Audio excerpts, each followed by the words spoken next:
Lalu dikukuhkan dengan perjanjian Bungaya. Lalu setelah itu Kerajaan Goa menyerahkan semua kekuasaannya kepada pihak Belanda, lalu Belanda kemudian menghancurkan semenjak apa?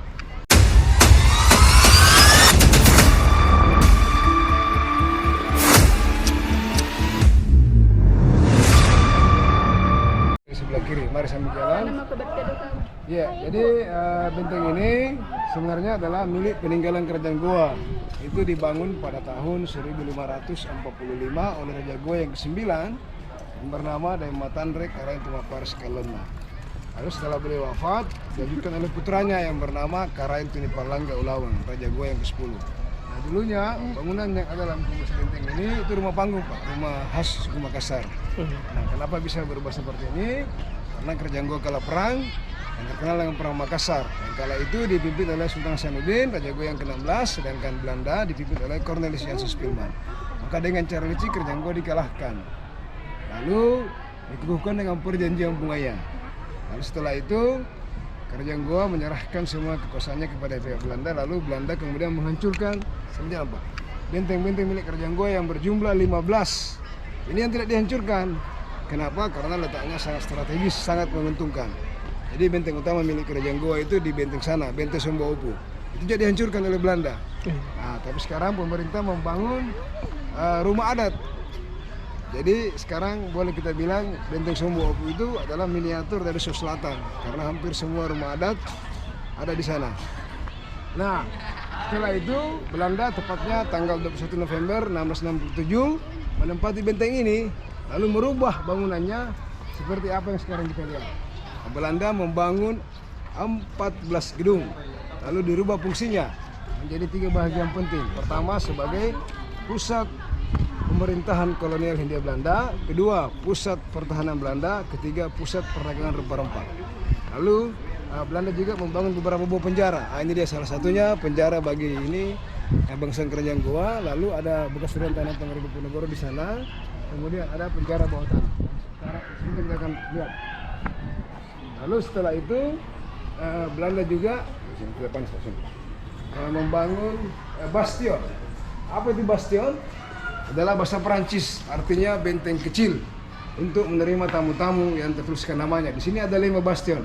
Di sana yang pertama kita lihat Bastion Bone, Bastion Buton, Bastion Bacan, Bastion Amboina, dan Bastion Mandarsa. Lalu akibat dari pembangunan bastion ini sehingga dari atas itu penampakannya seperti penyu atau kura-kura yang sedang merangkak ke laut. Nah, itu menandakan bahwa Kerajaan Goa adalah kerajaan maritim. Nah, inilah dia Pak, bangunan pertama yang dibangun oleh Belanda. Ini ya, pada tahun 1686. Disinilah tempat kediaman Cornelis Jansen Spilman. Ya, bagian belakangnya rumah sakit Belanda. Kemudian yang gedung di tengah itu adalah gereja. Dulunya Pak ya, pada masa Belanda. Tapi sekarang tidak berfungsi lagi sebagai gereja, dia berfungsi sebagai tempat seminar atau meeting lantai 2-nya, sedangkan lantai 1-nya museum ini. Nah, setelah Belanda, akhirnya datanglah Jepang pada era Perang Dunia Kedua tahun 1952. Lalu akhirnya Belanda menyerah tanpa syarat kepada Jepang, lalu Jepang mengambil alih benteng ini. Tapi tidak digunakan lagi sebagai benteng pertahanan karena telah terjadi banyak perubahan. Apalagi pada saat itu sudah ada pesawat pembom. Jadi gampang saja benteng ini dibom dari atas. Lalu Jepang merubah fungsinya menjadi pusat penelitian ilmiah dalam 2 bidang, yaitu bahasa dan pertanian. Lalu Jepang juga bangun 1 buah gedung. Jadi totalnya ada 15 gedung. Mari Pak, sebentar kita bisa melihat perbedaan antara arsitektur bangunan-bangunan Eropa yang diwakili oleh Belanda dan satu-satunya gedung Asia yang diwakili oleh Jepang. Nah, setelah itu pada tahun 1970 benteng ini dikosongkan, lalu pada tahun 1974 resmi dibuka sebagai pusat edukasi, ya, sejarah, prasejarah, bahkan juga sempat menjadi kantor arsip nasional. Lalu pada akhirnya berubah menjadi kantor BPCB, Balai Pelestarian Cagar Budaya, yang kemudian menjelma menjadi BPK, bukan Badan Pemeriksa Keuangan, tapi Balai Pelestarian Kebudayaan, dibawa langsung Kementerian Pendidikan dan Kebudayaan. Jadi kesimpulannya yang kelola benteng ini adalah pusat Pak, kementerian. Mari, ini lagi. Nah, sekarang kita akan lihat keunikan dari benteng Rotterdam. Apa itu? Pelukis tanah liat. Jadi pelukis ini sangat cepat dalam melukis, hanya 2 menit lukisan beliau jadi. Asalkan jangan berkedip, kalau berkedip menjadi 10 menit. Iya. Sudah kita buktikan. Ya, Pak ya. Ayo deh. Nah, kalau ini adalah gedung E, tempat tinggal bagi para pemimpin-pemimpin perdagangan Belanda atau VOC. Sedangkan yang sedikit kita lihat ini adalah gedung F, tempat tinggal bagi para dokter-dokter Belanda. Kenapa ada pelabelan huruf-huruf setiap gedung? Karena ini sudah menjadi situs cagar budaya yang sangat dilindungi. Tidak boleh dirubah, ya, tidak boleh dikotori, dan tidak boleh dirubah bentuknya. Hanya dikembalikan ke bentuk semulanya. Nah, sekarang kita akan melihat ya, gedung G. Nah, gedung G dulunya itu adalah gudang Belanda. Sekarang menjadi galeri, ya, galeri lukisan tanah liat di lantai satunya. Nah, sebentar juga kita akan melihat Bastion Mandarsa, tempat untuk menerima orang-orang dari Manda.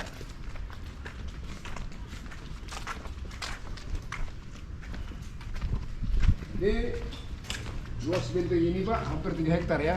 Namanya juga ada 4. Yang pertama tadi saya sudah sebutkan yaitu Benteng Panyua. Ya. Nah, kemudian yang kedua namanya Benteng Kotaya. Kenapa dikatakan Benteng Kotaya? Karena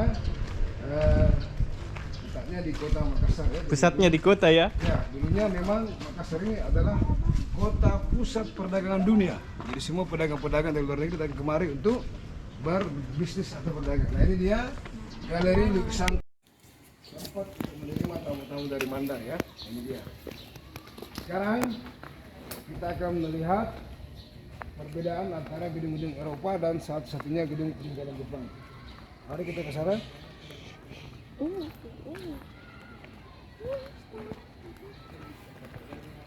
Nah, tapi sebelum itu kita akan lihat dulu pohon yang paling tertua di Sulawesi ya. Bukan karena umurnya, tapi karena nilai historisnya, sejarahnya ya. Ini dia pohon lontar ya. Ini dia ya. Jadi kita di sini punya aksara sendiri, namanya aksara lontar. Kenapa dikatakan huruf lontar? Karena ditulis sudah lontar ini.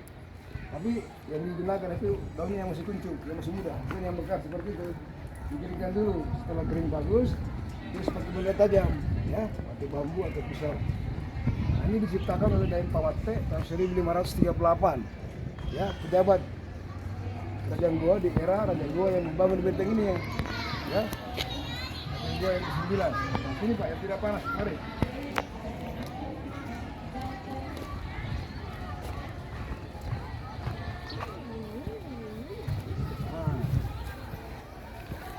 Jadi kalau dia ada kristal, ini. Nah, jadi keistimewaan buku lontar ini kalau barang siapa keluarga di sini mempunyai buku lontar, pasti ada keluarga bangsawan ya. Kalau dalamnya ada 3 hal yang penting. Pertama silsilah keluarga, yang kedua harta keluarga dan siapa saja mereka yang akan mereka nikahi ya. Nah, di sini juga pohonnya ada 2 jenis ya, ada yang jantan dan yang betina. Nah, yang mana yang jantan yang tidak berbuah ya, ini dia. Hanya menghasilkan serbuk sari. Oh ini ya? Ya. Yang betina yang mana ini yang berbuah. Nah, jadi proses pembuahannya itu penyerbukan tetangga. Dibawa oleh 2 hal ya. Pertama akhirnya berembus seperti kita rasakan sekarang.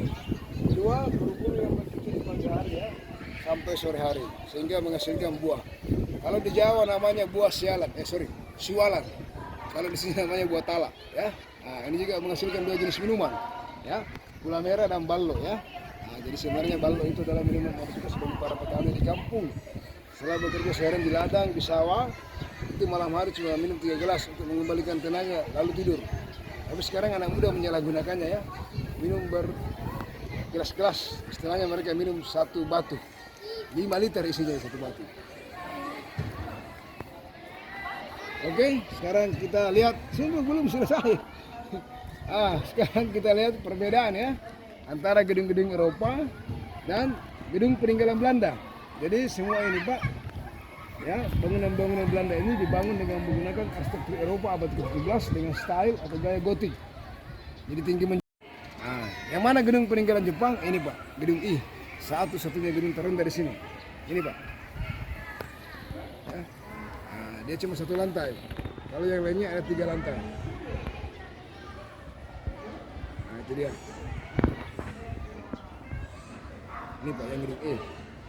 Oke. Sekarang kita masuk ke terowongan Pak ya, menuju ekornya. Karena kan tampak darat seperti kura-kura atau penyu. Mari.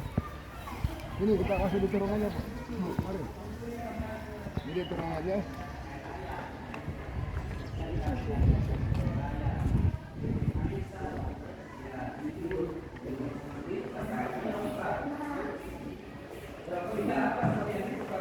Ini dia ya, ini terowongan menuju ekornya. Tapi sekali lagi, ekornya sudah hilang. Dan juga kanal dan paritnya. Apa itu kanal dan parit? Selokan besar. Sebagai layaknya sebuah benteng supaya tidak menjadi diserang oleh musuh. Ya. Jadi bastion yang hilang itu ekornya adalah Bastion Revelin. Adalah pusat interogasi bagi para tawanan. Ayo masuk. Ini dia ada rempah-rempah ya. Jadi memang dulu harga rempah-rempah ini setara dengan harga emas. Inilah yang sangat diburu oleh orang-orang Eropa. Karena apa? Kita banyak sumber daya alam, termasuk rempah-rempah ini. Jadi sekarang petani rempah-rempah itu terancam kaya karena harganya mengikuti kurs dolar. Kalau harga dolar naik, mereka juga ikut naik. Dan ada satu paling mahal di sini apa itu vanili. Itu yang tidak tercantum di sini. Ya. Nah, kalau ini ya kue baruasa ya telah kita nikmati kemarin waktu Lebaran ya. Nah, apalagi ini songkol ya. Nah, ini songkol Bagada di sini terkenal istilahnya songkol Bagada. Kita nikmati di malam hari atau di pagi hari. Nah, kalau ini ikon dari selatan ya. Di mana ini? Di Tanjung Bira, di Bulukumba, Kabupaten Bulukumba. Nah, proses pembuatan perahu pinisi ini telah mendapatkan penghargaan dari UNESCO dalam kategori Intangible Cultural Heritage, artinya warisan budaya tak nyata tak benda. Kenapa tak nyata tak benda? Karena tukang membuat perahunya tidak mau kasih blueprintnya atau sketsanya. Itulah kenapa mendapatkan ya penghargaan warisan budaya tak nyata tak benda. Nah, harganya ini sangat mahal ya. Ini mencapai 7 miliar. Ada 3 buah dipajang di Kota Baru Makassar di CPI, Center Point of Indonesia. Ya, bahkan ada yang mencapai 300 miliar harganya.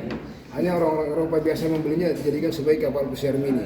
Jadi ini melambangkan bahwa orang Bugis, Makassar dan Mandar itu pelaut ulung. Ya, hanya dengan mencium aroma air laut mereka sudah tahu titik spot ikan, spot karang, laut dalam dan spot yang banyak ikan hiunya.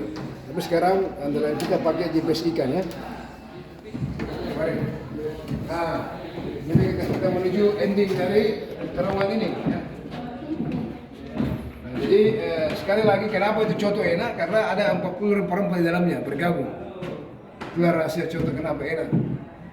Nah ini Pak, ini endingnya buntu ya. Kenapa? Karena sudah tertutup. Berarti sebelumnya tembus ya? Tembus ke ekornya Pak.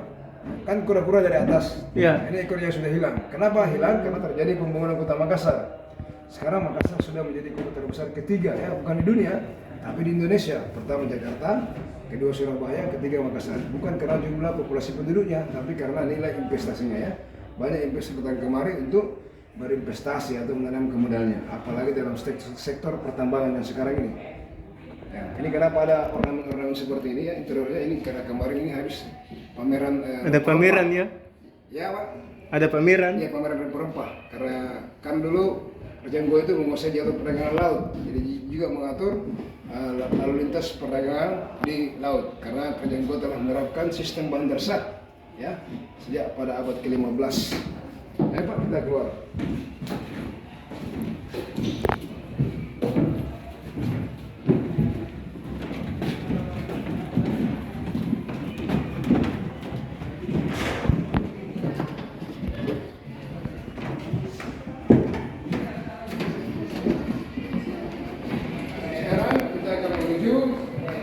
Belakang dan ke belakang. Ya.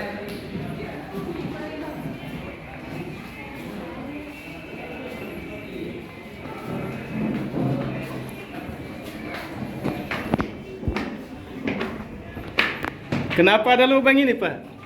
Jadi dulu ada pegangan Pak ya. Oh, pegangan dulu ya?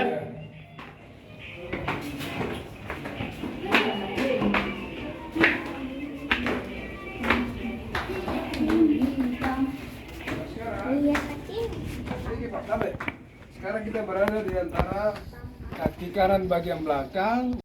Nah, di sini dulu ada ekornya, tapi sudah hilang. Jadi sebagai penanda bahwa dulu ada ekornya dipasangkan tiang kayu. Ini Pak. Nah, kalau gedung ini adalah tempat penyimpanan buku-buku Germising atau file-file Belanda. Tapi sekarang sudah beralih fungsi menjadi perpustakaan. Ya.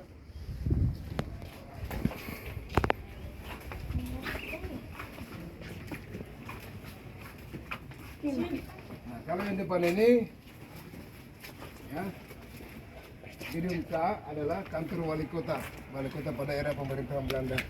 Ini Pak. Sekarang kita akan menuju kaki kirinya bagian belakang sekaligus ke penjara bawah tanah.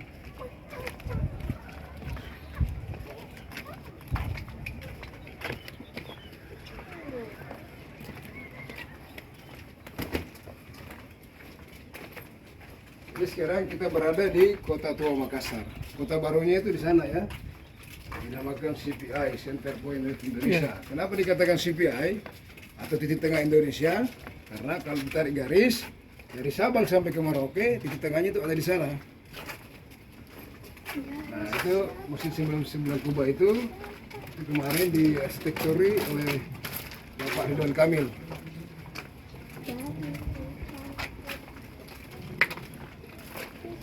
Nah, ini sekarang kita sudah berada di atas penjara bawah tanah ya, sekaligus di kaki kura-kura sebelah kiri bagian belakang. Nah, jadi perumahan penjara ya, satu di sini, satu di sana ya. Itu ada cerobong asap dua ya. Nah, selain berfungsi sebagai cerobong asap, dia juga berfungsi sebagai ventilasi udara alias jendela. Ya. Ini kenapa ditutup supaya air hujan tidak masuk. Nah, siapa yang ditahan di bawah itu adalah para tawanan ya. Nah, itu atau para penduduk pribumi yang menentang Belanda. Oke. Nah, sekarang kita lihat dulu kontur dari tembok bentengnya. Mari.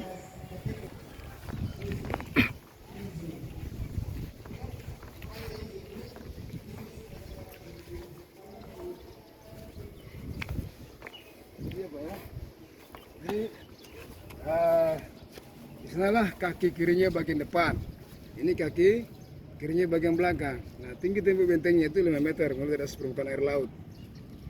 Nah, ketebalannya 2 meter Pak, mulai dari ujung sini sampai ujung sini. Nah, dulu pada Raja Erago yang ke-9 itu tidak seperti ini semua tembok benteng, kita hanya sebagian besar terdiri dari tanah liat dan batu bata. Nanti masuk periode Raja Go yang ke-14 merubah struktur tembok bentengnya menjadi lebih kokoh. Ya, bahannya dari batu karang dan yang dijadikan sebagai semen adalah kapur yang dibakar lalu campur dengan pasir. Jadi semakin kokoh untuk menghadapi invasi dari Belanda. Nah, panjang batunya itu terpanjang 62 cm dengan ketebalan 20 cm. Nah, kenapa ini konturnya miring? Supaya memudahkan kita untuk mengintai musuh. Nah, di mana kanalnya? Ini dia kanalnya. Yang sempat direkonstruksi ya, tapi tidak terlalu jelas karena terlindung oleh pohon-pohon. Sebentar kita ke sana melihat kanalnya. Dulunya dikelilingi oleh kanal dan parit dan tembus juga ke pantai. Tapi karena sekali lagi terjadi pembunuhan Kota Makassar, maka sebagian besar hilang kanalnya, begitu pula ekornya ya. Nah, ini sini juga kalau mau foto bagus Pak ya, latar belakang gedungnya ini keren. Berdiri mau ke situ. Nah, sekarang kita akan turun menuju ekornya ya. Menuju ini penjara bawah tanah. Ya Pak.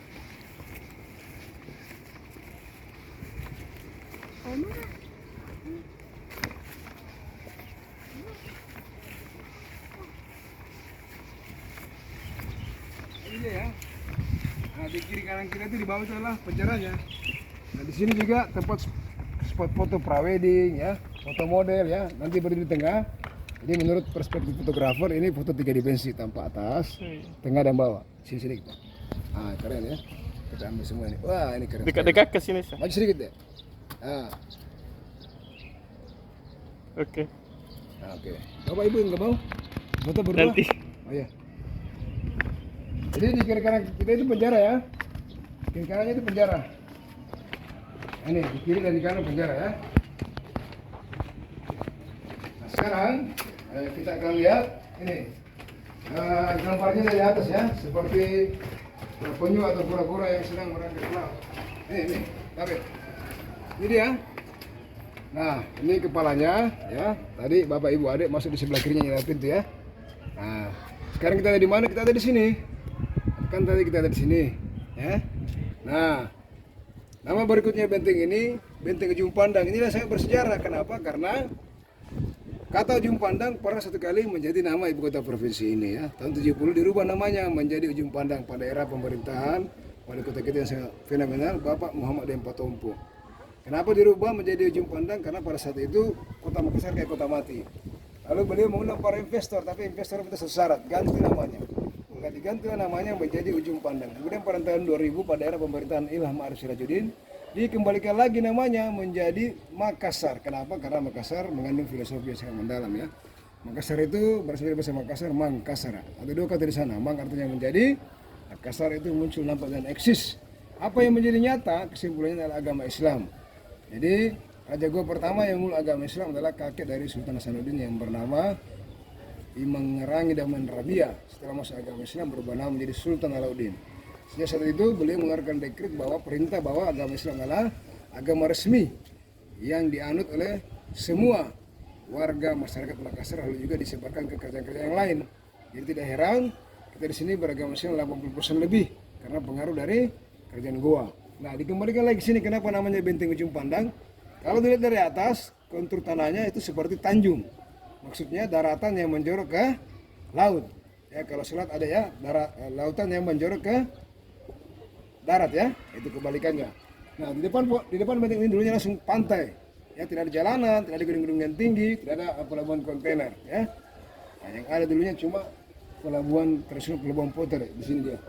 Ya, hampir 2 kilo dari sini. Nah, itulah kenapa dikatakan Benteng Ujung Pandang, karena benteng juga dipenuhi oleh pohon pandan, tapi bukan pohon pandan yang tumbuh di belakang rumah untuk bikin kue, kayak pandan muara. Awalnya jadi ujung pandang, nah sering dengan waktu berlalu menjadilah ujung pandang. Itulah kenapa dikatakan Benteng Ujung Pandang. Dan uniknya lagi, kalau kita mau keluar negeri lewat bandara ataupun orang luar negeri datang ke sini, pasti yang tertulis di tiketnya itu UPG. Bukan MKS. Ya. Jadi biasanya kalau saya jemput turis itu ya saya bingung. Saya mau ke Makassar ini OPIK. Kenapa tertulis UPG? Oh, nanti kita minum kopi dulu saya jelaskan. Baru mereka mengerti. Nah, ini dia apa ya? Di depan kita ini dia. 2 penjaranya ya. Satu di sana, satu di sini. Tapi sekarang tidak berfungsi lagi sebagai penjara. Dia berfungsi sebagai gudang dan kantor ya. Nah, kalau yang ini oleh-oleh khas Makassar ya, buah yang sangat menggairahkan. Kalau orang Prancis bilang la fruta de passion atau passion fruit alias markisa ya. Nah, kalau ini yang kuning ini yang kecil sedikit, yang manis itu yang banyak tumbuh di Bali ya, yang coklat. Nah, jadi biasanya turis asing dan domestik datang kemari pasti beli ini, tapi bukan beli buahnya. Beli apanya? Sirupnya. Iya, apa di cerdas ya. Nah, sekarang kita sedang merasakan sensasi lain dari nama kota Makassar, itu kota angin mamir ya. Angin yang berhembus sepoi-sepoi, menerpa kulit kita dengan lembut ya. Oke Pak, jalan lagi mari.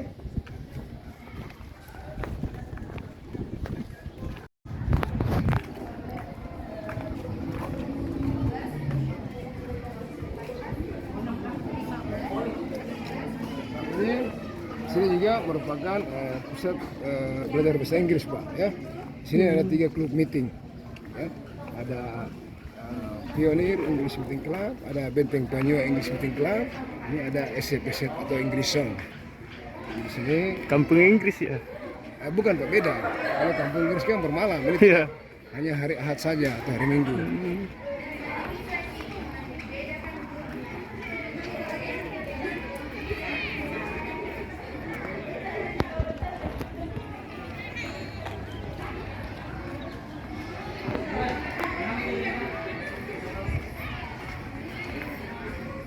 Kalau yang ini Pak, dulunya adalah gudang rempah-rempah oleh Belanda. Sekarang tidak berfungsi lagi gudang rempah-rempah, tapi sekarang menjelma menjadi museum. Ya. Museum La Galigo. Nah, jadi sebelum jadi museum, pada tahun 1938 Belanda merubahnya menjadi Museum Celebes, nama lain dari Sulawesi sebelum kita merdeka. Nanti pada tahun 1970 dirubah namanya menjadi Museum La Galigo. Kenapa La Galigo? Karena La Galigo adalah sebuah karya sastra klasik dunia yang juga telah mendapatkan penghargaan dari UNESCO dalam kategori Memory of the World, warisan ingatan dunia. Sumbernya itu terdiri dari 6.000 halaman bertuliskan huruf Lontara kuno. Jadi proses pengumpulannya itu lama Pak. Ya, ditranslator ke dalam bahasa Indonesia karena isinya ada 2 bahasa, ada bahasa Bugis dan bahasa Makassar. Setelah itu ditranslator lagi menjadi 7 bahasa dunia. Ya, itu tebalnya segini tebalnya itu. Sekarang sudah edisi ke-7 itu ya. Jadi isinya ada 3 hal yang penting.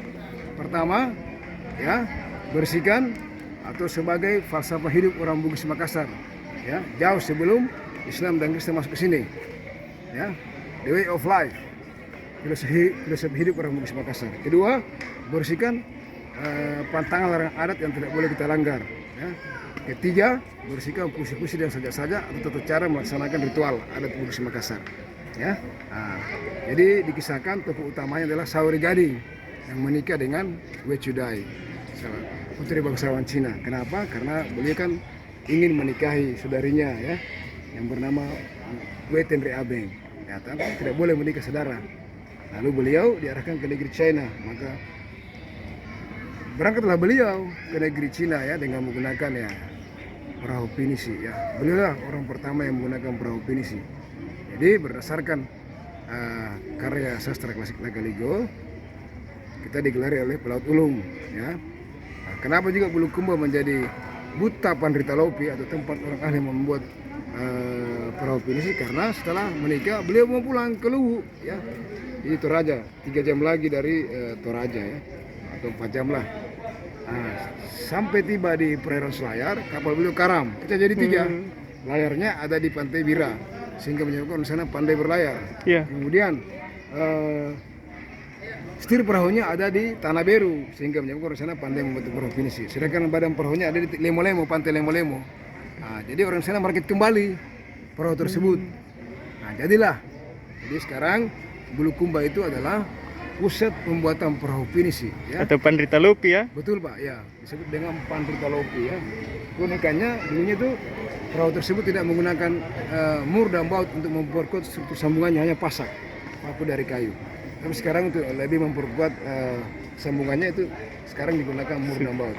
Nah, sekarang juga dilengkapi dengan mesin. Nah, dulunya tidak mengandalkan mesin, hanya mengandalkan layar ya. Nah, memang kalau dari jauh dilihat hanya kapal kayu tok. Nah, kalau kita masuk ke dalam, interiornya kayak hotel. Itulah kenapa bertambah mahal lagi ya. Oke Pak, sekarang kita berkunjung ke penjara. Jadi beliau sebelum ditahan di sini, untuk kali pertama diasingkan dulu di Benteng Amsterdam di Manado pada tahun 1830. Kemudian 1833 dipindahkan kemari. Kenapa? Karena terjadi perubahan politik di Belanda. Ini juga mempengaruhi keputusan Gubernur Jenderal Hindia Belanda. Jadi beliau dipindahkan kemari, ya, serta rombongannya. Di sini yang tercipta Raden Ayrat Naningsih dan beberapa abdi dalam yang setia. Nah, kurang lebih 22 tahun beliau ditahan di sana. Lalu akhirnya beliau wafat. Lalu kemudian dimakamkan dekat Pasar Sentral yang sering terbakar. Jadi nama jalan itu dinamakan nama beliau Jalan Pangeran Diponegoro. Nah, kehebatan histori beliau juga telah mendapatkan penghargaan dari UNESCO dalam kategori ya Memory of the World, warisan ingatan dunia. Nah, dalam ruangan bekas ruang tanah Pangeran Diponegoro itu juga ada beberapa lukisan ya sebagai bentuk visualisasi kejadian yang terjadi pada saat itu ya. Dan juga ada 2 pintu, ada pintu kecil dan ada pintu besar. Mari Pak, kita masuk sebentar untuk melihat lukisan-lukisan tersebut.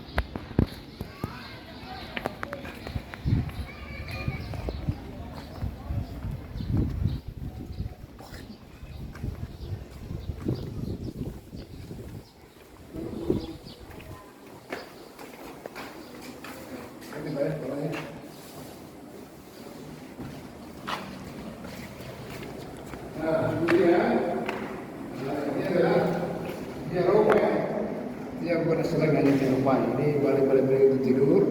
Ini meja dan kursi untuk membaca Al-Quran. Ini ada Al-Quran bisa mari kita terima. Ini Pak, ini beliau sudah mendekati Benteng Notre Dame dengan menggunakan kapal layar Polus namanya. Ini dikisahkan juga perjalanannya dari Manado ke Makassar itu ada beberapa orang yang meninggal ya di dalamnya karena terserang penyakit tipes. Nah, ini kalau yang ini peta perjalanan beliau.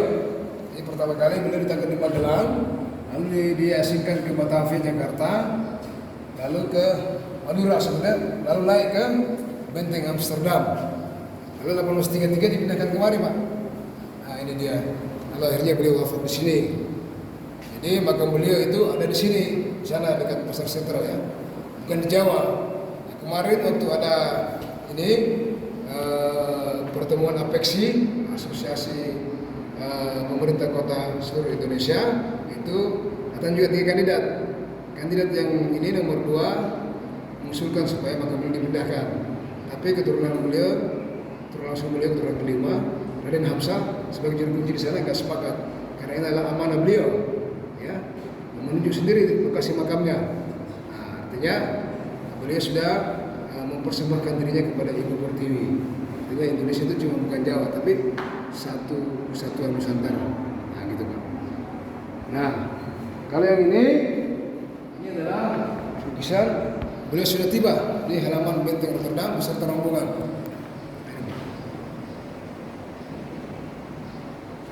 Ya, kalau sebelahnya ini beliau ya ingin sebenarnya mengunjungi ibundanya yang sakit keras, tapi tidak diperkenankan oleh Belanda. Lalu beliau hanya menuliskan surat. Ya. Nah, kalau sebelah sini beliau sedang aktif mendiskusikan ya, ditawari oleh Belanda proses pembebasannya. Kemudian yang sebelahnya beliau juga aktif mengajarkan orang ya, atau mengajarkan agama Islam ya. Di sini beliau mengajarkan kepada para pengikutnya. Kalau ini sekarang di sini ya, yang itu. Iya Pak. Ya. Jadi ini yang terjadi pada saat itu. Ini lukisan sebagai penggambaran pada saat itu.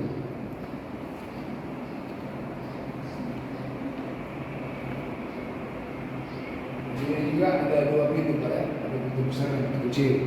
Jadi sengaja dibuatkan pintu ini itu politik Belanda untuk menundukkan beliau, tapi beliau tidak menunduk sekalipun dengan pihak Belanda. Oh iya. Jadi kalau beliau mau masuk, pantai itu yang masuk. Iya, harus tunduk ya. Ya, begitu pun yang kalau mau keluar, pantai itu yang keluar. Oh, pantainya. Iya, karena beliau tidak mau tunduk pada Belanda. Iya. Jadi dia begini. Begitu dia ya. Pintar ya. Iya, Pak. Oke, sekarang kita melihat ke kanan ya. Jadi ada masih tersisa, yang masih sempat dibangun kembali oleh pemerintah. Ayo, coba. Atas